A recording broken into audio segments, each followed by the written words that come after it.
Hello, I'm Eric Zimmer. Welcome back to the history of the British royal family.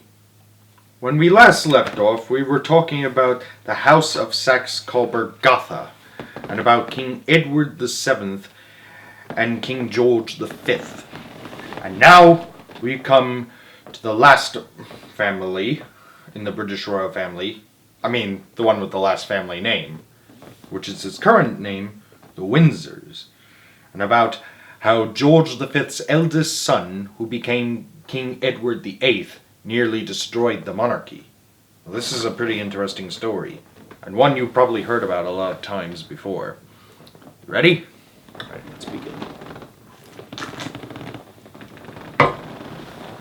Chapter 15. The Windsors, Part 1.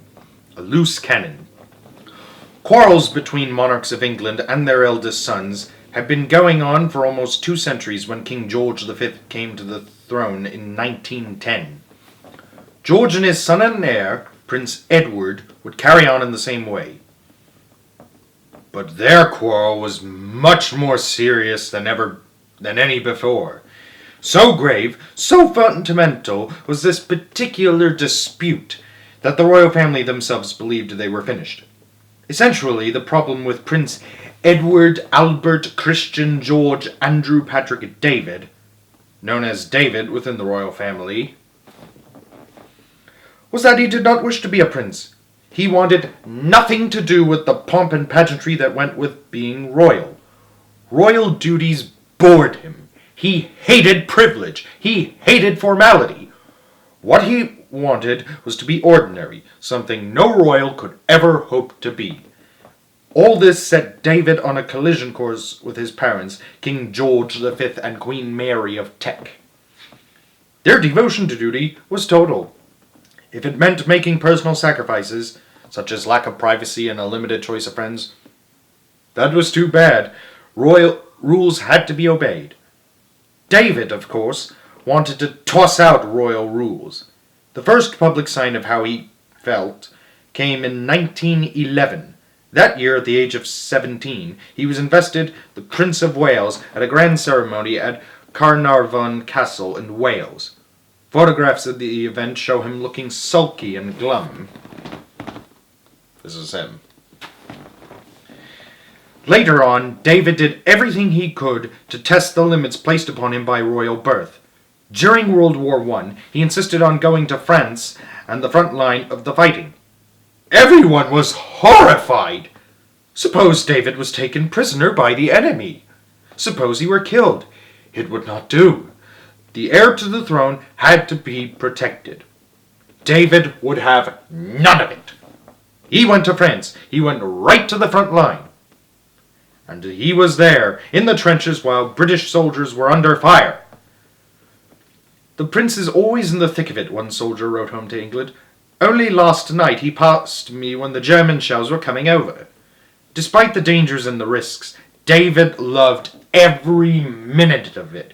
At last he could be with ordinary men, sharing their problems, talking with them as if he were their equal. The king definitely did not approve. He believed royals should remain aloof and dignified.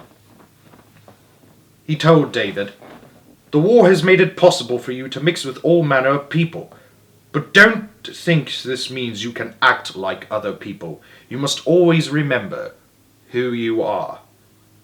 The king was already too late. In 1918, David had taken refuge in an air raid shelter in London while German Zeppelins were dropping bombs.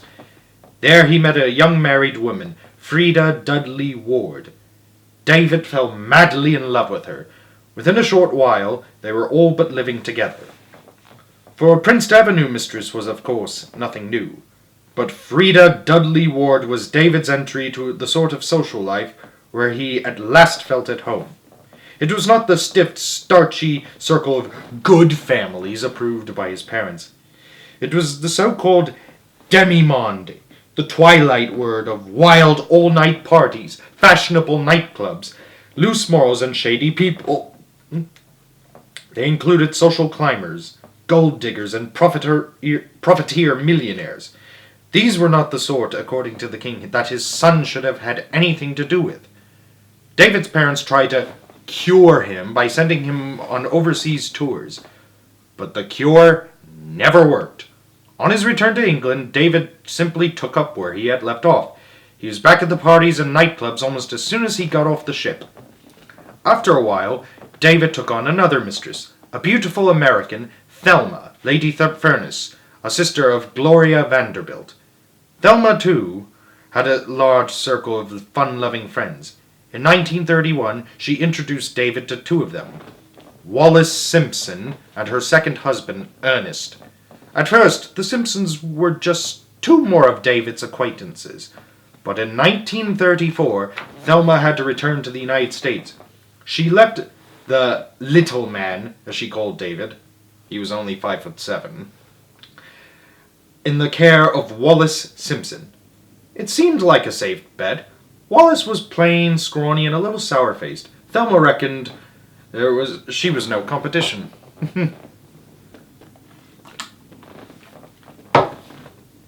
Little did she know, while Thelma was away, David fell in love with Wallis. She was more womanly, more protective, and a much stronger character than his other women. At a time when England was hit hard by the Depression, she shared David's concern for the plight of ordinary people. Wallis, David told her, "You're the only woman who's ever been interested in my job." She was what David wanted. But Wallis Simpson was just what David's parents did not want. It was not because she was American, especially considering Prince Harry recently married an American actress last year. It was because she was a divorced woman and, as David's passion for her grew, was likely to be divorced again. And both of her husbands were living at the time. That made it even worse. At this time, divorce was considered immoral in England. Members of the royal family were not supposed to know or even speak to anyone who had gone through a divorce. Now here was the heir to the throne, involved in a romance with a divorced woman while she was still legally married to her second husband. The shock was tremendous. But Wallis was no passing fancy. Edward wanted to marry her and make her his queen. King George and Queen Mary were helpless. They forbade David to bring Wallis to the royal palace. David thought his father was a stuffy old prig. The king thought his son was a cad. Queen Mary thought Wallis was an adventuress. This seemed to be a general opinion about Wallis, who was branded a fortune hunter and a loose woman out to get as much as she could grab from her royal connection. The British Secret Services, who kept Edward and Wallis under close surveillance, certainly thought so.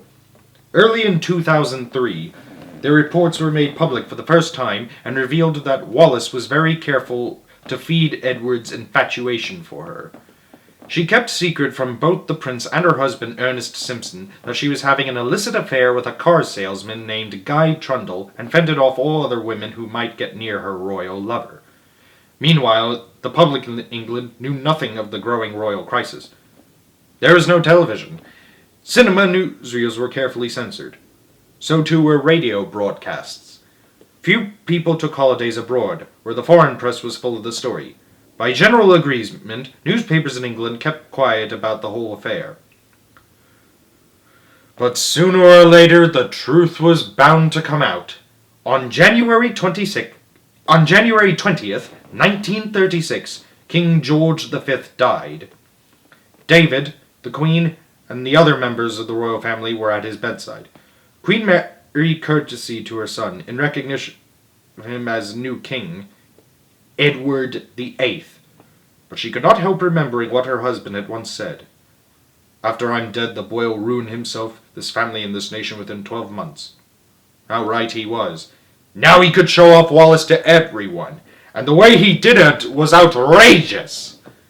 In May of 1936, when he hired a yacht, the Nachlin, for a cruise in the eastern Mediterranean, he and Wallis were accompanied by several of their unsuitable friends. Here's a picture of what Wallis looked like. What happened next filled the foreign newspapers with smut and scandal for many weeks. The Nachlin's passengers, including the king, arrived at various ports of call, drunk and barely dressed. They gave noisy parties on board the yacht. King Edward and Wallis did not care who saw them kissing and cuddling. All of it was considered a grossly undignified way for the King of England to behave. And here's a picture of them arriving at port. Notice the king not wearing a shirt? The king could not have cared less. What he wanted to do, he did.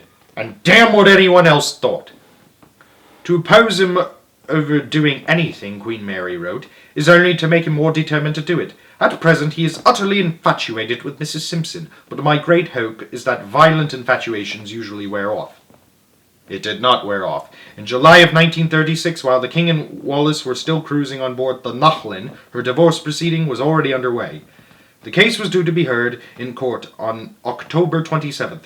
Simple arithmetic was all that was needed to guess what was in King Edward VIII's mind. The divorce would be final in 6 months, on April 27th, 1937. The king's coronation was fixed for May 12th.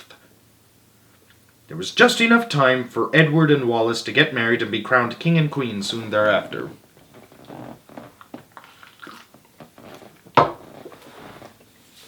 The royal scandal became a serious national crisis.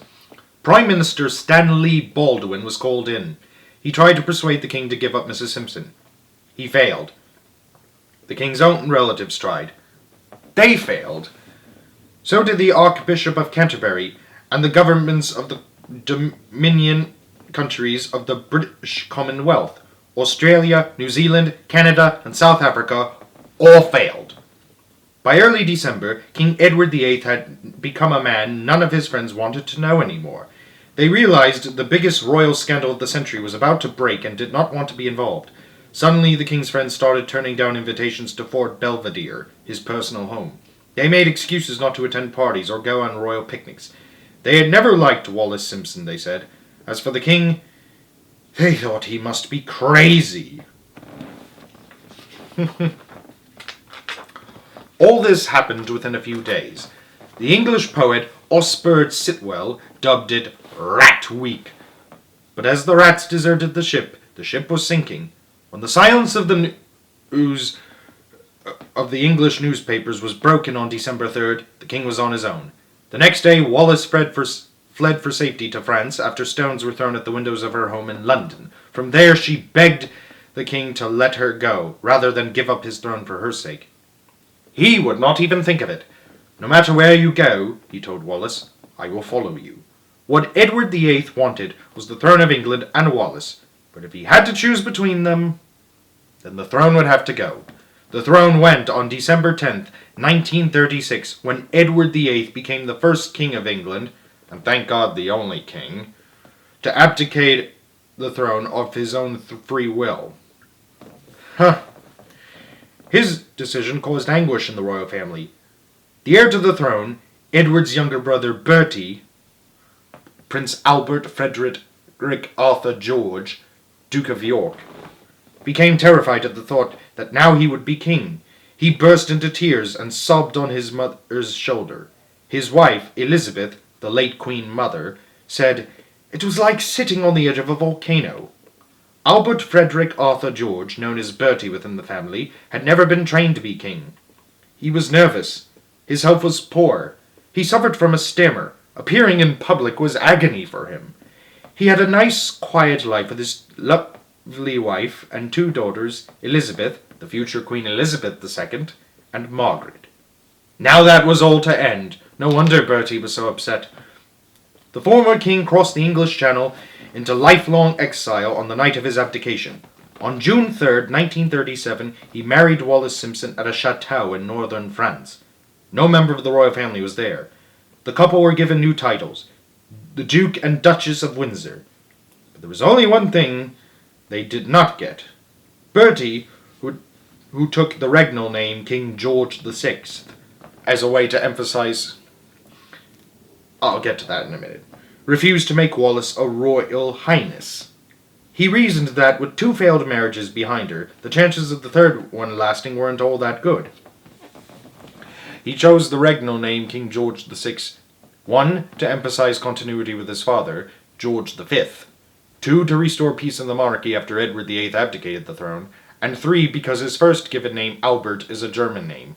And the idea of a German king, a British king with a German name, ruling England at a time when they were on the brink of war with Germany, sounded risky.